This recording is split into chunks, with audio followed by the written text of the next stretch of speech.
الجلسة العامة العادية هذه تهم التقرير المالي والأدبي. التقرير الأدبي ما نتخيلش معناها فما إشكال كبير فيه، ولكن بالنسبة للتقارير المالية الترجي الرياضي التونسي كان عنده موقف واضح منذ البداية. راو في ديون كبيرة للجامعة التونسية لكرة القدم وتخبط مالي كبير، واحنا نعرفوا اللي في وقت من الأوقات فما أرقام ماهيش معناها واضحة وماهيش ديتاي. مثلا أنه الجامعة التونسية وزعت أموال على الأندية بما يقارب 14 مليار. هذا المرفق العام وزع الأموال هذه على بعض الأندية مش كل الأندية. حبينا نعرفوا قداش الأرقام هذه اللي توزعت للأندية، طريقة الاستخلاص اللي تنجم تستخلص بها الجامعة، لأنه 14 مليار يضر اللي يحلوا مشاكل. وقلنا صراحة معناها دون الخوض معناها هذا بصفة عامة، وهذا راني قلته في الاجتماع المضيق بالأندية الرابطة المحترفة الأولى، معناها ماهوش سر وماهوش بمناسبة هذه الجلسة. قلت ناس مسالة في مليارات وجمعيات مسالة في مليارات والراو فيها تقوم بانتدابات. هل هذا يتماشى معناها مع انه ودون الخوض في طريقة سداد هذه الديون؟ الراو انه ما فماش هنا عدل في التعامل بين الأندية. فقلنا طريقة. فما نقطة أخرى كبيرة ياسر، فما أندية عندها شيكات عند الجامعة التونسية لكرة القدم، وما تعرفوا قانون الشيكات أبارتير دو فيفري باش يولي الشيك ما عادش عنده قيمة. ما هو مآل هذه الشيكات وهذه الديون؟ معناها حبينا بالحقيقة نكونوا ترانسبارون، نكون فما إيضاحات.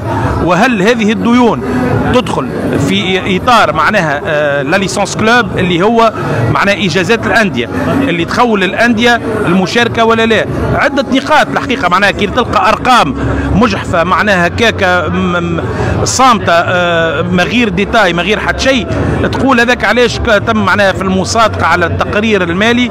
احتفظنا برأينا احنا كترجي الرياضي التونسي، احتفظنا برأينا، ما قلناش لا صادقنا ولا رفضنا، ولكن خيرنا عدم التصويت لانه فما اجابات ما جاتش منذ اشهر، تساؤلات ما جاتش ونعرفوها ماهيش باش تجي صراحه، لانه نحس كانه فما سر شنيا لي مونطون وشكون الانديه والطريق. يستحيل حتى الجلسه العامه لا تقدر انها تنحي الديون، لانه فما جمعيات خذت فلوس. الخطايا اوكي معاك، الخطايا تنجم الجلسه العامه تعفي الانديه من الخطايا، وهذا المعمول به حتى على نطاق الدوله. الدوله مثلا تعمل عفو جبائي، تقول سيدي الناس المسالة الكل تعفيها الدوله من الخطايا من الفائض، ولكن اصل الدين مستحيل يتمس معناها. اصل الدين لانه فلوس انت خذيتها، كيفاش بقرار فلوس انت خذيتها اون اسبيس بقرار تنجم تنحيها؟ حتى قانونيا نتخيل الجلسه العامه غير قادره انها تنحي فلوس تخذات للجمعيات بمجرد تصويت. فما نقاط يلزم تتوضح. ايش معناها تتوضح؟ قولوا لنا كيفاش الاستخلاص، قداش ساعه، كيفاش طريقه الاستخلاص، شنو هي لا فوي دو روت، ومعناها وعلى الظالمين مين. احنا مع الناس الكل بالعكس.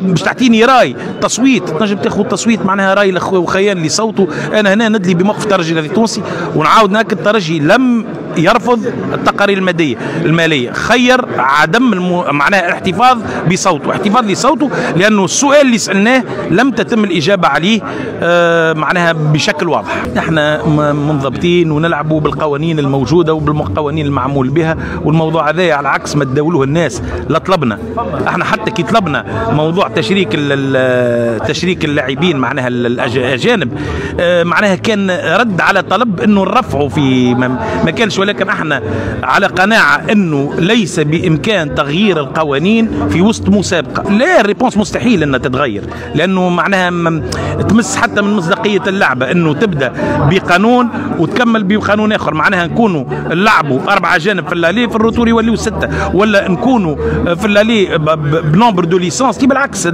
حسب القوانين المعموله وحسب العقوبات اللي بعثتها الفيفا على الأندية اللي عندها ديون مع لاعبين ولا مدربين، واحد وهذا يرسلوا به الأسبوع هذا، واحد المنع من الانتداب في الميركاتو الشتوي، واثنين التقليل والتقليص من عدد الإجازات معناها المحترفين، لعدد اللاعبين المحترفين بالنسبة للجمعيات هذه. الترجي الرياضي التونسي الإشكال اللي عندنا الوحيد احنا نراو انه البطولة متاعنا لا يقع تسويقها بالطريقة المثلى، والأرقام اللي قاعدة تجي ماهيش توا الترجي الرياضي التونسي موجود في كل المباريات اللي تتعدى بنسبة تقريبا 100%. يا خويا خليني نقول 90% مباريات الكل تتعدى. معناها الترجي الرياضي التونسي فريق يبيع. هل معقول انه الترجي الرياضي التونسي يتحصل على 200,000 دينار او 300,000 دينار في الموسم؟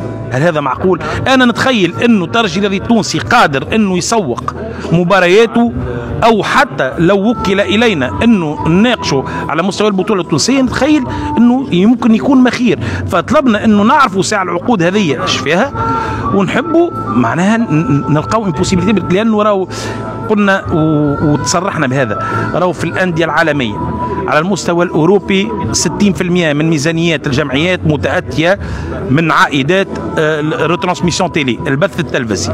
يا خويا خلينا في لامويان انترناسيونال، لا مويان مونديال، قول 40%. احنا هنا تلقى ديميات معناها ميم با 1% معناها من الارقام، من الميزانيات هذه تمثلها. فالحقيقه معناها حتى شيء ما نجم يعوض البث التلفزي اللي هو مربوط به كل شيء، مربوط به الاشهار زاد، لانه انت تبيع وتسوق في الاشهار بالبث التلفزي. موضوع البث التلفزي موضوع كبير ياسر، ويلزموا اون فري ترونسبارونس، معناها اجتماعات. انا نرى انه معناها لي ورك شوب يلزم يكونوا برشا، ويلزم في كل معناها نقطه مهمه لكره القدم التونسيه يتم ورك شوب. اكيد ديما احنا مرزولين بالوقت، توا يلزمنا ما نخوضوش برشا في مواضيع، لانه فما جلسه عامه انتخابيه نخليو الامور هكاكا، ومن بعد الجلسه العامه الانتخابيه نشوف كيف باش تصير الامور. فهنا محتفظين احنا معناها توا اعطينا راينا بصفه عامه، وان شاء الله معناها قادم الايام تتحسن الامور.